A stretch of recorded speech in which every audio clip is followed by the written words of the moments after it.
Hello दोस्तों, फिर से आपके लिए एक हॉरर स्टोरी लेके आ चुका हूँ। तो इस कहानी का नाम है भूतिया दरवाज़ा। तो कहानी स्टार्ट करने से पहले मैं चाहूँगा कि आप मेरे चैनल को सब्सक्राइब करें। तो चलिए कहानी को स्टार्ट करते हैं। राजा भूदेव अंग देश के राजा थे। देश की राजकुमारी सुरभि की माँ बचपन में ही गुजर गई थी। राजकुमारी का 16वां जन्मदिन मनाने की तैयारियां की जा रही थी। राजकुमारी खिड़की पर खड़े सारी तैयारियां देख रही थी। अचानक राजकुमारी ने देखा सिपाही खतरनाक जानवरों को अंदर लेकर आ रहे हैं। महाराज, इन सभी जानवरों को महल के अंदर क्यों लाया जा रहा है? राजकुमारी, मनोरंजन के लिए। तुम्हारा जन्मदिन जो आ रहा है। कुछ सिपाही एक दूसरे से बातें करते हैं। अगर यही हाल रहा तो राज्य के सारे जानवर समाप्त हो जाएंगे। हर हफ्ते 50 जानवर हवेली में भेजे जाते हैं। अपनी जुबान बंद रखो, दीवारों के भी कान होते हैं, समझे? कभी तुम्हारी बात राजकुमारी के कान तक ना पहुंच जाए। राजकुमारी सिपाहियों की बात सुनकर हैरान हो जाती है। राजकुमारी जानवरों के पीछे पीछे उनका रास्ता लगाने देती है। तभी एक सिपाही राजकुमारी को देख लेता है। राजकुमारी जी, आप यहाँ?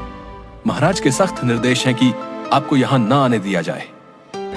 अचानक तेज हवा का झोंका आता है और राजकुमारी की चुन्नी उड़ते हुए एक दरवाजे के पास गिरती है। अरे, यहाँ तो पिताजी स्वयं दरवाजे के पास खड़े हैं और जानवरों को अंदर भेज रहे हैं। पिता को देख वो अपना दुपट्टा उठाकर वहां से चली जाती है, पर राजकुमारी को सारी रात नींद नहीं आती। आखिर पिताजी महाराज मुझे वहाँ जाने के लिए क्यों मना कर रहे हैं?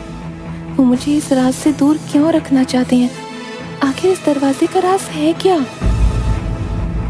राजकुमारी ने अपनी खिड़की का दरवाजा बंद कर दिया और चुपचाप लेट गई।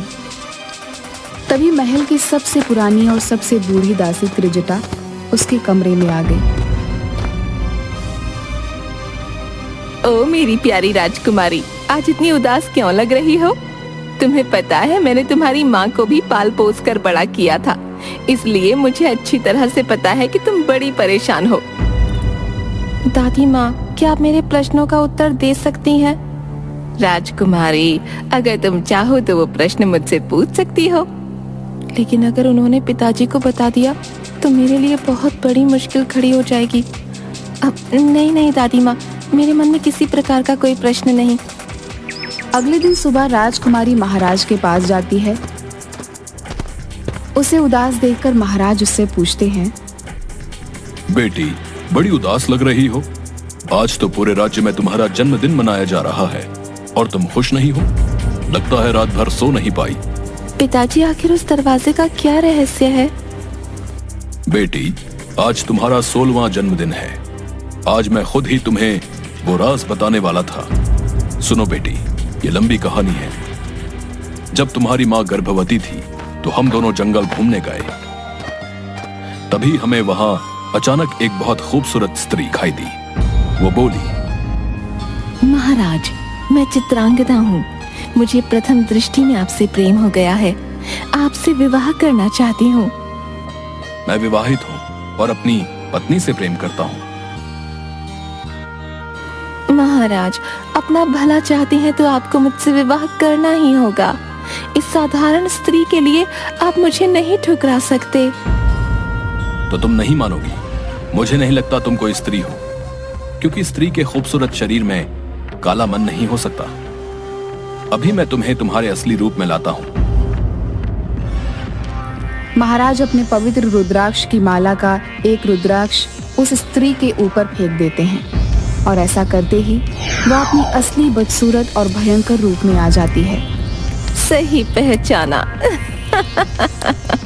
जादूगरनी असुरबाला हूँ। तू अपनी पत्नी के रूप पर बड़ा घमंड करता है ना? आज के बाद तुझे अपनी पत्नी के चेहरे से घृणा हो जाएगी। राजकुमारी, जादूगरनी ने तुम्हारी माँ को श्राप देते समय ये भी कहा कि जल्दी ही तुम्हें एक बेटी पैदा होगी। जब तुम्हारी बेटी तुम्हारी शक्ल देखेगी तो वो भी तुम्हारे जैसी ही हो जाएगी। और ऐसा कहने के बाद वो न जाने कहां गायब हो गई। तुम्हारे जन्म के कुछ समय के बाद एक दिन अचानक ही महारानी का चेहरा बहुत भयंकर हो गया। उसके चेहरे पर हर तरफ सांप लटकने लगे, आंखें अंगारों की तरह जलने लगी, शरीर एक सूखे पेड़ की तरह, आवाज सांप की फुफकार की तरह।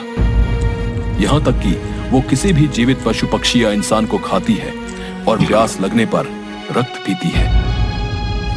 इसीलिए आपने मुझे बचाने के लिए माँ को हवेली में रख दिया। बेटी, मैं तुम्हारी माता से बहुत प्यार करता हूँ। मैं उनसे दूर नहीं रह सकता था, इसलिए उनके लिए एक महल बनवा दिया जिसका ये दरवाजा है। इसमें तुम्हारी माँ के लिए ये जानवर भेजे जाते हैं जिन्हें खा के वो अपनी भूख मिटाती है।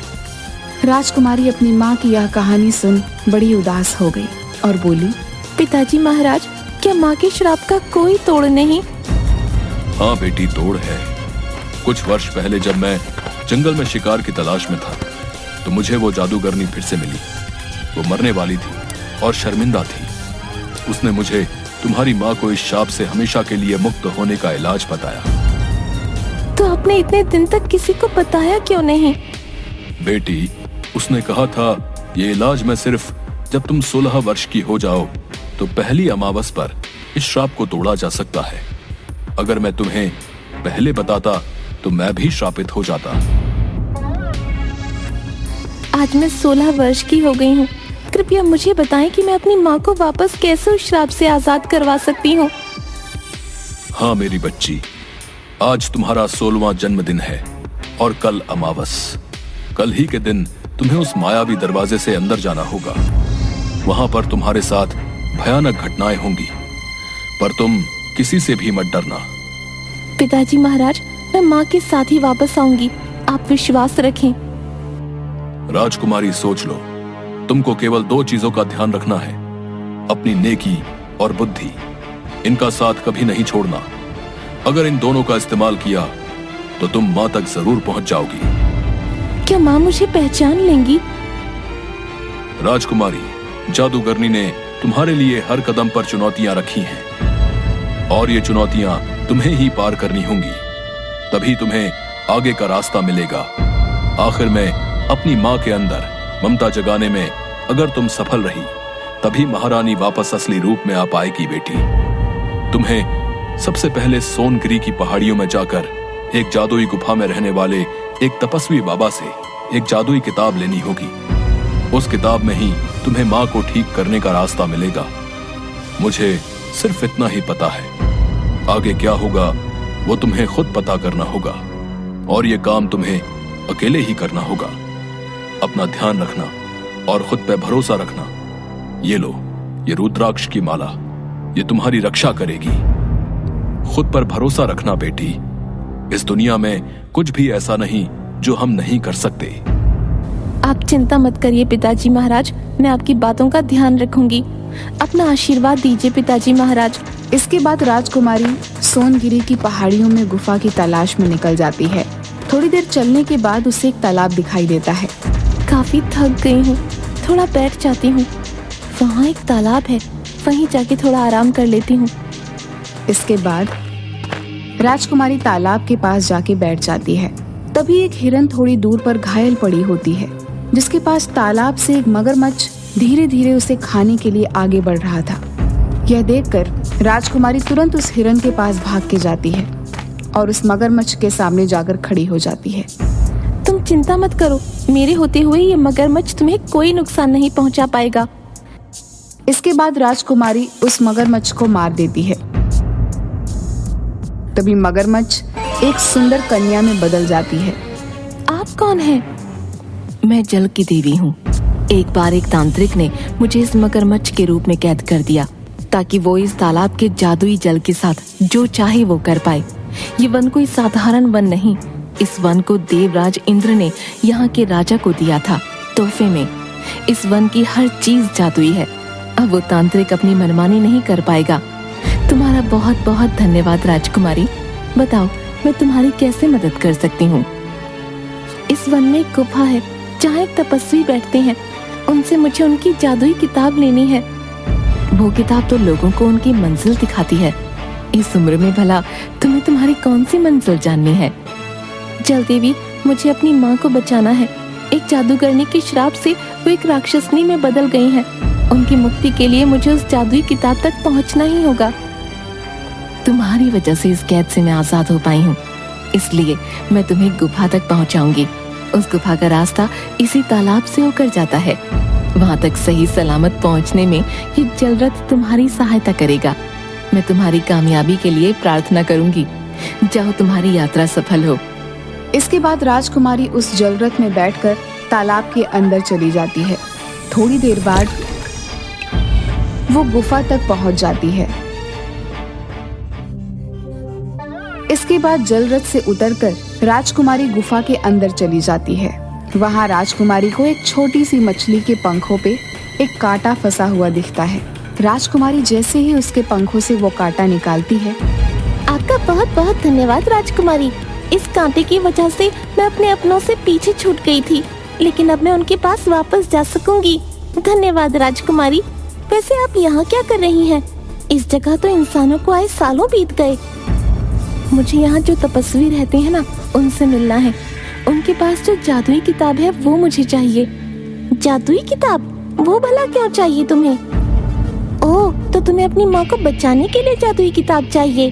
तभी छोटी मछली तपस्वी में बदल जाती है।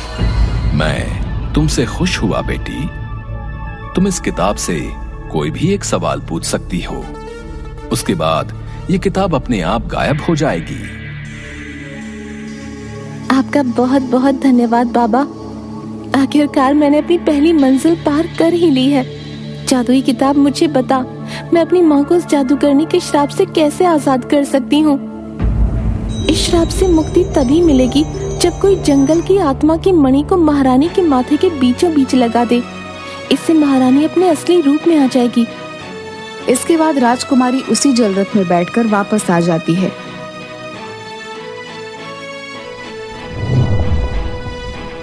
और सोचने लगती है, अब मैं वो मणि तक कैसे पहुंचूं?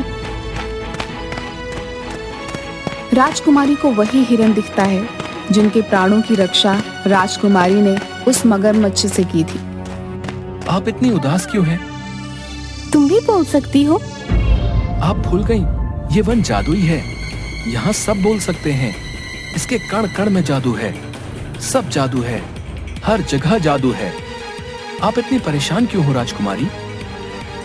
मुझे अपनी माँ को बचाना है, इसलिए मुझे वन देवी की आत्मा से निकली मणि की जरूरत है।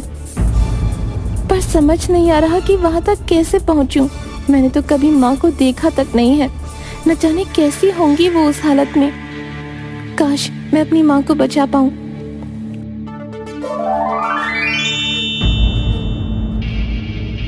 राजकुमारी, भाग जाइए यहाँ से, वरना ये मेरे साथ साथ आपको भी मार के खा जाएगा। जाइए राजकुमारी, आप चली जाइए यहाँ से। मैं तुम्हें छोड़ के नहीं जा सकती।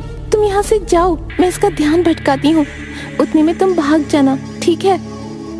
नहीं राजकुमारी, ये हमारी नियति है। हमारे जन्म लेते ही मौत हमारा पीछा करने लगती है, लेकिन आपको अपनी माँ को बचाना है। आप जाओ यहाँ से, मैं इसका ध्यान भटकाता हूँ। मैं एक क्षत्रिय हूँ। इस तरह पीठ दिखा के भागना हमारे खून में नहीं है। इस दानव का मैं वो हाल करूंगी कि आज के बाद किसी को नहीं खा पाएगा। इसके बाद राजकुमारी उस दानव से लड़ने लगती है। काफी देर तक लड़ने के बाद जैसे ही राजकुमारी अपनी तलवार से जैसे ही मारने वाली होती है, तभी उन दानव की आंखों में आंसू आते हुए देख लेती है और थोड़ी देर में एक छोटे से दानव को देख लेती है जो कि उसी दानव का पुत्र होता है। ये देख राजकुमारी रुक जाती है और उन्हें जाने देती है। आज के बाद इस तरह का नुकसान किसी को नहीं पहुंचाना। जाओ, वहाँ तुम्हारा बच्चा तुम्हारी राह देख रहा है। आपने उसे क्यों जाने दिया राजकुमारी? मैं एक बच्चे को उसकी माँ से अलग नहीं कर सकती।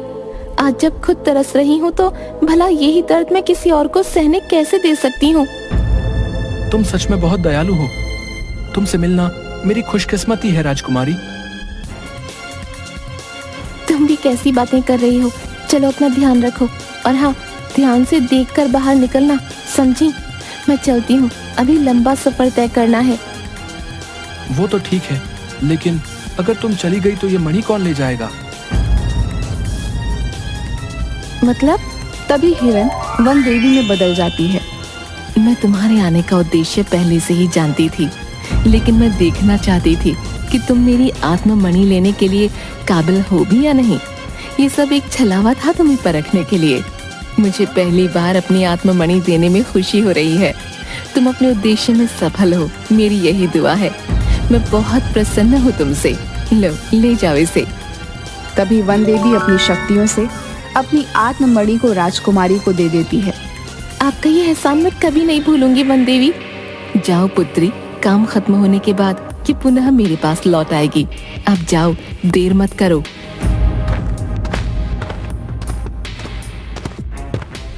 इसके बाद राजकुमारी अपने महल वापस आ जाती है।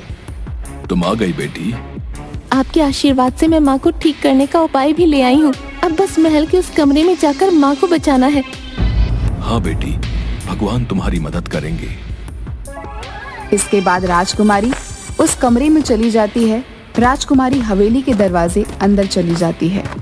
चारों तरफ भयंकर जानवर और मांस की बदबू फैली हुई थी। राजकुमारी जैसे ही उस आखिरी कमरे में पहुंची, तभी उन्हें एक बड़ी भयानक औरत नजर आई, जिसको देखते ही राजकुमारी डर के चीख पड़ी।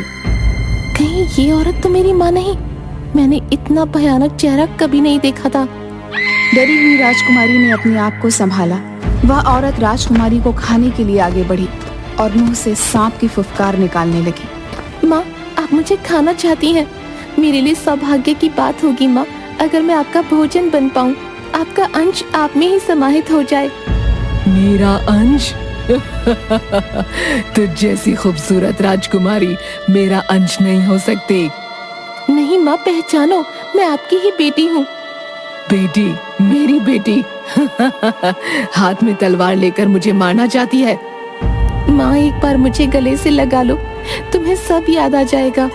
नहीं, मुझसे दूर रह। तुझे डर नहीं लगता? औरत ने राजकुमारी के बालों को पकड़ उसे दूर फेंक दिया। राजकुमारी के शरीर से खून निकलने लगा। चली जा, हट जा यहाँ से, वरना तुझे चबा चबा के खा लूंगी। तुझे डर नहीं लगता? ये देख मेरे दांत। माँ, कभी माँ के पास आने में भी किसी को डर लगा है? बचपन से माँ के प्यार को तरस रही हूँ। मुझे एक बार गले से लगा लो माँ। राजकुमारी दौड़कर उस भयानक औरत को गले लगा ली। औरत ने अपने दांत उसके शरीर में गड़ा दिए। राजकुमारी दर्द से चिल्लाई, माँ! लेकिन तभी राजकुमारी ने उस मणि को महारानी के माथे के बीचों बीच लगा दिया। मणि के माथे में समाती ही महारानी अपने असली रूप में आ गई। उसके ऐसा करते ही महारानी के दिल में ममता भर गई और आंखों से आंसू निकलने लगे। मेरी बच्ची, मुझे सब याद आ गया। तूने मुझे इंसान बना दिया। मैं श्राप मुक्त हो गई। ऐसा कहते ही वह औरत महारानी के रूप में परिवर्तित हो गई। जादूगरनी का श्राप सदा के लिए खत्म हो गया। राजकुमारी अपनी माँ के गले लग गई। चलो माँ, घर चलो, पिताजी महाराज आपकी राह देख रहे हैं। दोनों की हवेली से बाहर आते ही चारों तरफ खुशियां मनाई जाने लगी। पूरे राज्य में उपहार बांटे गए। आज मेरा परिवार फिर पूरा हो गया। मेरी महारानी राजकुमारी के कारण वापस आ गई। मुझे तुम पर गर्व है बेटी। आज से तुम होगी इस राज्य की नई उत्तराधिकारी। हम हमेशा सोचते थे कि हमारे बाद ये राज्य कौन संभालेगा, लेकिन जिसकी तुम निडर बेटी हो, उसे किसी बेटे की क्या जरूरत। पिताजी महाराज, आपने मुझे इस लायक समझा। आपका बहुत बहुत धन्यवाद। मैं आपकी सारी उम्मीदों पर खरी उतरूंगी, देख लीजिएगा।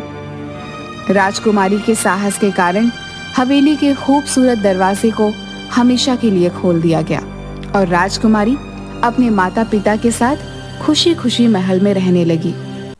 तो कहानी कैसी लगी कमेंट बॉक्स में ज़रूर बताएं और नेक्स्ट वीडियो के लिए चैनल को सब्सक्राइब करें और बेल आइकन दबाना ना भूलें।